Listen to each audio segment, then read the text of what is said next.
Hey, it's another day with Daybydaywithdre. Hope you are doing great and awesome out there and you continue to add value to who you are. Continue to encourage you to be motivated and inspired to be the best version of yourself. Again, we are declaring results everywhere.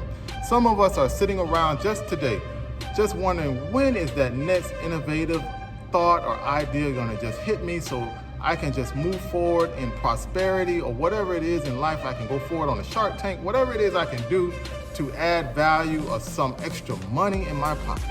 But guess what? The question begs itself, are you prepared? Preparation, getting ready for something.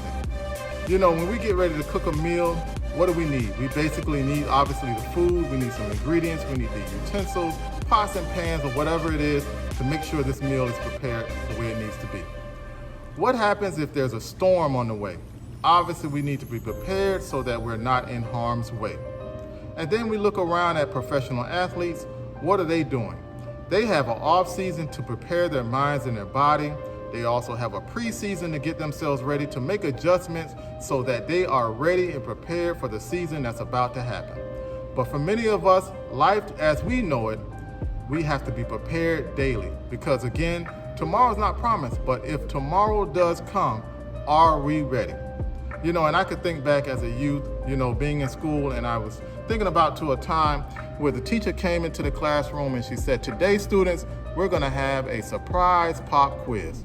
So obviously students that didn't pay attention during the week, that wanted to joke around and play, didn't listen, didn't do their homework or assignments, guess what?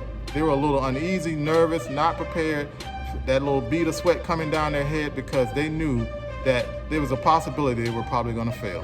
But when the teacher said, guess what, students, you can also use your book. Even the students that had been paying attention felt a level of comfort because they were prepared already. They had done what the teacher had asked of them throughout the week. So when the test began or the quiz began, you heard a certain sound from the students that were comfortable. When they looked through the book, you heard this sound. As they looked through the book, they moved in a way just to confirm what they were confident and already knowing because they were prepared. But for those students that were still trying to figure it out because they hadn't been paying attention, they weren't prepared, this is what you heard. And you saw the heads turning and the eyes moving around because there was a level of comfort and insecurity because they were not prepared. They didn't study. They didn't prepare themselves accordingly.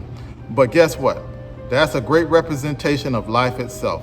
If we're not prepared for what's to come, then we're going to be uncomfortable and we don't know what to do sometimes as we're dealing with these things as they come. So I encourage you, stay prepared, get prepared.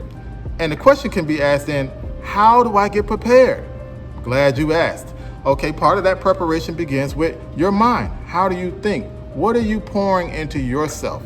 Do you use your mind and the time you have to study and read and learn and go to events or workshops, different things to help stimulate and add value to your mentality?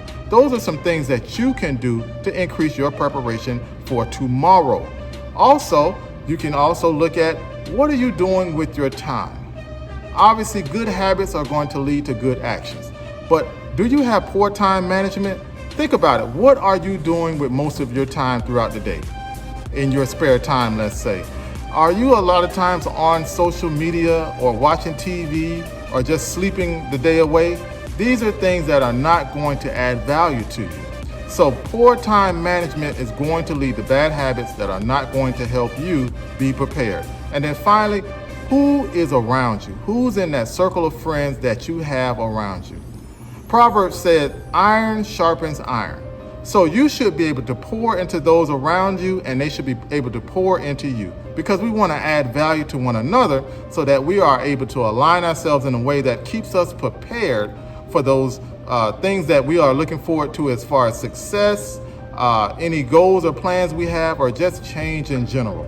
That's all going to help us move in that direction. Because again, if you're negligent in your preparation, it's going to be on you, but that's going to hurt you in the long run. So today I encourage you, use good preparation as your guide. You got this.